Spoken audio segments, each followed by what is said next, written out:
right now, we know how good the Nets are. We know how talented they are. Has it made a difference among the fans? Like, is there anybody that you know of, Frank, personally, that is now a Nets fan that wasn't previously? I think, Ross, I think what's happened is I think locally in New York, the Knicks are still the team. The Nets have become a bigger team nationally because of James Harden, former MVP, and then, of course, for Kevin Durant. Harden they traded for, he's already played more games as a Net than Kevin Durant has played. Durant didn't play last year. He's only played 19 games this year.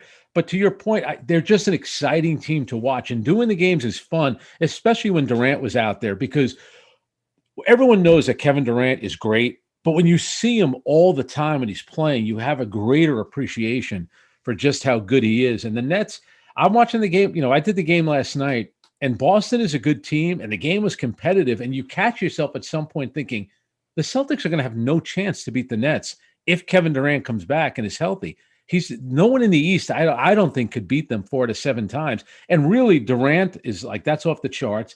Harden is brilliant. And then if Kyrie Irving, who is up and down, if he's going to play like that, engaged on both ends of the court, it makes the Nets that much better. All right, we're talking with Frank Isola. He's got a ton of jobs, including being Net studio host on Yes. You can check out his show here on Sirius I'm XM. now a homer and a shill for the Nets. The starting lineup. So here's the deal, though, Frank. First of all, I don't like super teams. And look, We've had that argument. A lot of people know that. A lot of people don't like super teams. But especially this one. Kyrie Irving is not a likable guy. Harden, in particular, the way it ended in Houston, does not seem like a likable guy. Even Kevin Durant, Frank, I'm kind of like, I don't know. The burner account and couldn't beat him in Oklahoma City, so goes out to Golden State. Are they a likable team, or is this one of the most unlikable teams we've ever seen? I'll say this about James Harden, and I did not agree with the way that he handled his exit in Houston. I didn't like that at all. And you had a young coach in Steven Silas, waited a long time to get that job, fellow Ivy Leaguer like yourself. And I didn't like that. He showed up for camp out of shape. He showed up late.